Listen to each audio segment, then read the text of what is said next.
Quoi? On n'est pas bien? À la fraîche? Minute Papillon. Bonjour, c'est Laetitia Béraud, bienvenue dans Minute Papillon, le flash de midi 20 de ce mardi 23 octobre.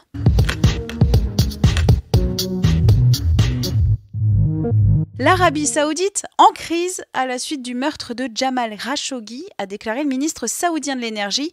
Il s'exprimait ce matin au Forum économique à Riyad, un Davos du désert boycotté par des multinationales mais maintenu.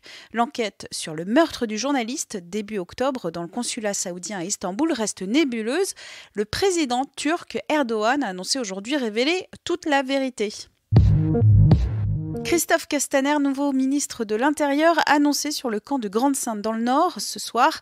1800 personnes étaient en cours d'évacuation ce matin. Il s'agit de la 3e opération de ce type en moins de 2 mois. Direction l'Écosse maintenant, Glasgow. Plus de 8000 employés municipaux, dont une majorité de femmes, en grève aujourd'hui et demain. Elles demandent à être payées autant que les hommes. Selon le Guardian, c'est la plus grande grève de ce genre au Royaume-Uni. Média. Mathieu Pigasse aurait négocié cet été la vente de l'intégralité de ses parts dans le groupe Le Monde au magnat Daniel Kretinsky, rapporte Libération. Mais sous la pression de proches, le banquier d'affaires aurait rétropédalé.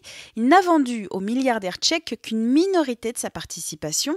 Jusqu'à quand ? Interroge le quotidien, alors que Daniel Kretinsky cherche à acheter de l'influence en France. Santé, le baclofène officiellement autorisé dans le traitement de l'alcoolisme sous condition, a annoncé l'agence du médicament. Une longue route pour ce décontractant musculaire utilisé contre l'alcoolodépendance. C'est en 2008, avec la publication du livre du docteur Olivier Amezen, que s'est ouvert ce débat de santé. 2400 ans et presque aussi belle qu'au premier jour, la plus vieille épave intacte au monde a été découverte au fond de la mer Noire, a annoncé une expédition scientifique anglo-bulgare. Il s'agit d'un bateau de commerce grec remontant à l'an 400 avant Jésus-Christ, une pépite pour comprendre la construction navale et la navigation à l'époque antique. Minute Papillon, rendez-vous 18h20 avec de nouvelles infos.